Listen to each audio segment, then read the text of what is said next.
Selamat malam pemirsa, apa kabarnya? Malam ini kita akan bahas terkait Wush, kereta cepat simbol kemajuan tapi penuh kejanggalan. Sebelumnya kita akan saksikan video berikut ini.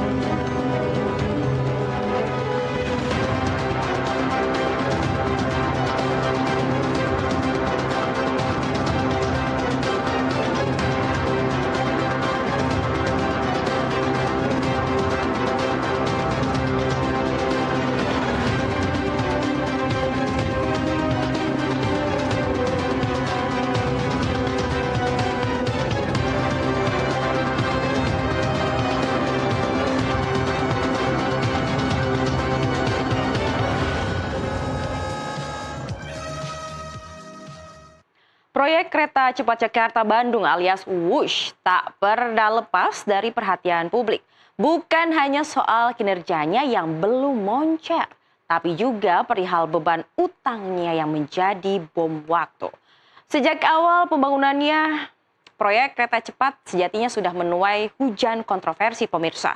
Presiden kala itu Joko Widodo ngotot ingin mewujudkannya walaupun banyak pihak yang tidak setuju dengan proyek ini.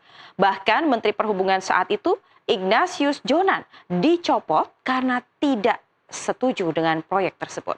Meski sekarang Wush menjadi perkembangan moda transportasi di Indonesia, namun proyek ini membuat Indonesia terlilit hutang yang besar terhadap China yang akan berlangsung berpuluh-puluh tahun.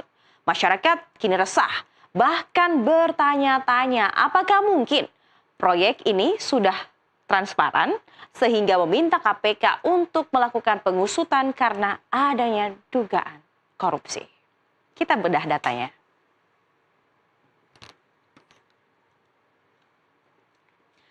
Mega proyek ini sangat digaspol oleh Presiden Joko Widodo kala itu. Mulanya Wush dianggarkan dengan dana 80 triliun rupiah.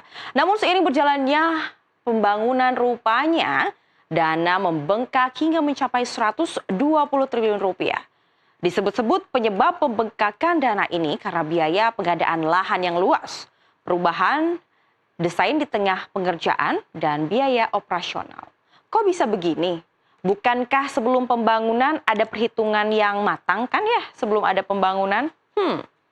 Karena itulah 75% dibiayai dari pinjaman China Development Bank dengan bunga 3,3% yang dicicil selama 40 hingga 45 tahun ke depan.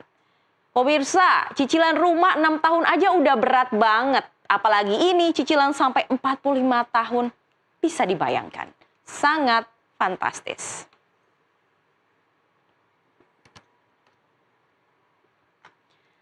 Jumlah fantastis menimbulkan kecurigaan masyarakat, apalagi dalam proses pelaksanaannya banyak kejanggalan, yaitu sebelum pemerintah memilih China, Jepang sempat menawarkan dengan bunga 0,1%, tapi pemerintah justru memilih China yang bunganya 20 kali lipat lebih mahal dari Jepang. Bahkan setelah dihitung-hitung, biaya pembangunan Wush di Indonesia 3 kali lipat lebih mahal dari China. Tak hanya itu, Presiden Jokowi kala itu berjanji tidak akan menggunakan APBN sepeser pun untuk membayar utang ke China. Tapi lihatlah, kini APBN diminta untuk membayar itu.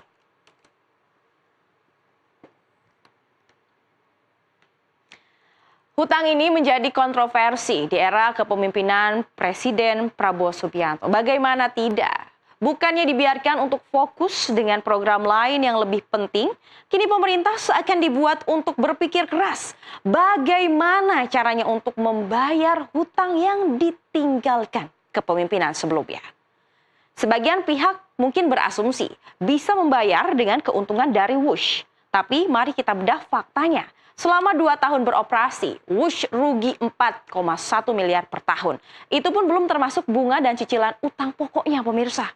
Dan dari laporan, Wush meraup 3 miliar per hari. Artinya, keuntungan setahun bahkan belum cukup buat bayar bunga pinjamannya. Waduh, siapa dong yang harus tanggung jawab untuk ini? Kita bisa lihat di belakang saya ini pemirsa, ini adalah hitung-hitungannya.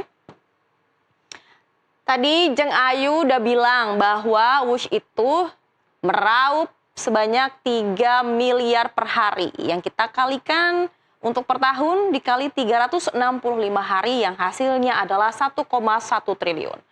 Sementara untuk bunga pinjaman ke China ada di angka 3%, yang artinya 3,3 triliun per tahun. Indonesia harus bayar sebanyak 3,3 triliun per tahun. Tapi yang dihasilkan oleh Wush hanya 1,1 triliun. Lalu sisanya bagaimana, Jeng Ayu? Itu yang jadi pertanyaan kita semua.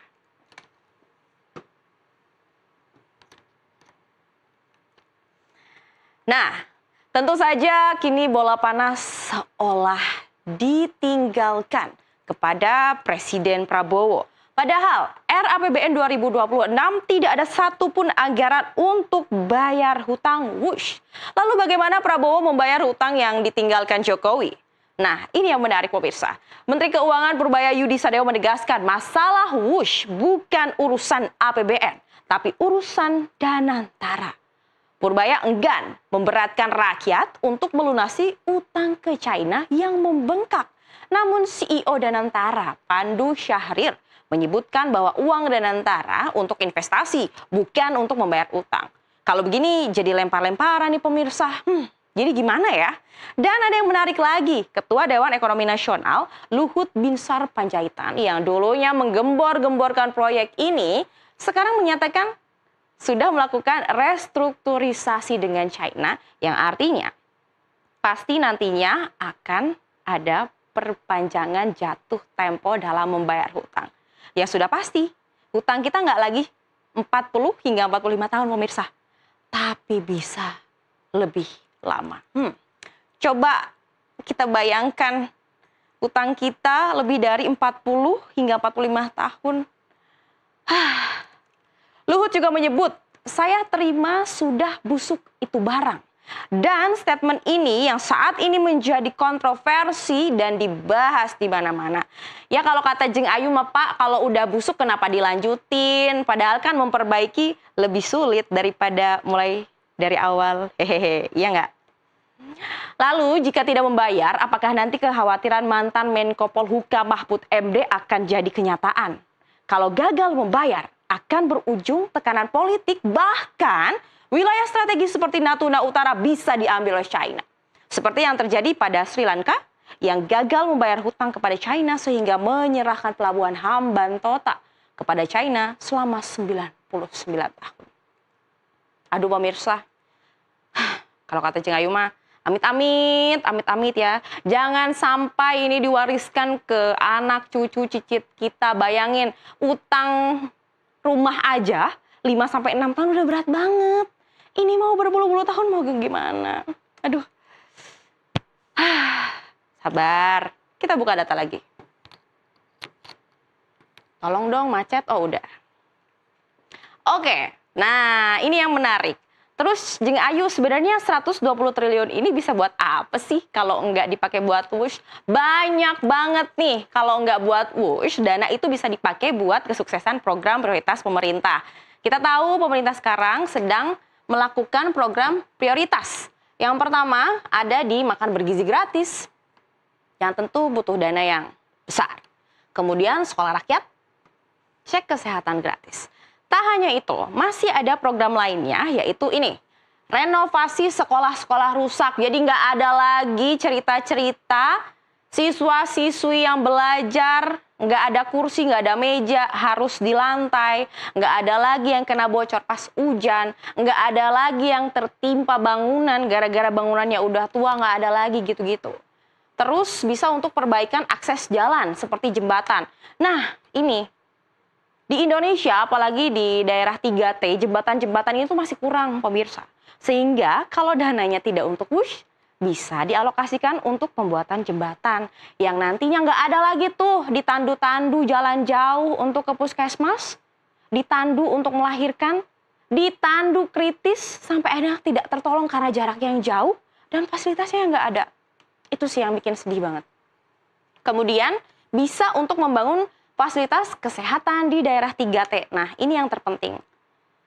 Kita tuh rakyatnya banyak, negaranya kaya, tapi fasilitas kesehatan masih kurang.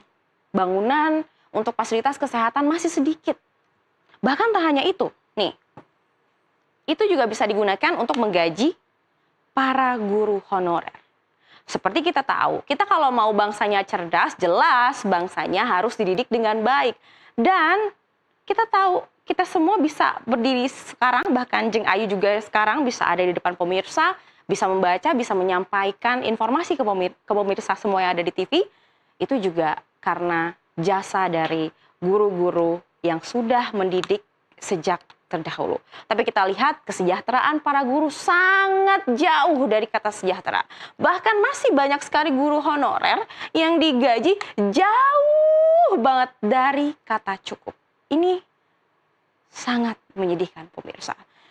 Jadi kalau tidak dipakai untuk WUSH, bisa digunakan untuk hal yang lain, terutama untuk di daerah 3T ya pemirsa. Kemudian ya mau gimana ya, nasi udah jadi bubur, semua sudah terjadi, kini kita tinggal menunggu bagaimana sih keputusan pemerintah terkait ini semua. Yang jelas kita semua berharap nantinya tidak ada keputusan yang memberatkan masyarakat yang bebannya sudah banyak ini. Dan semoga pemerintah bisa semakin transparan untuk membuat rakyat semakin percaya. Demikian edisi Tanya Jeng Ayu malam hari ini. Jangan lupa saksikan terus Tanya Jeng Ayu di Nusantara TV setiap hari Jumat ya pemirsa. Dan jangan kemana-mana, jangan tidur dulu. Karena habis ini NTV Tonight akan kembali dengan informasi menarik lainnya. Tetaplah bersama kami.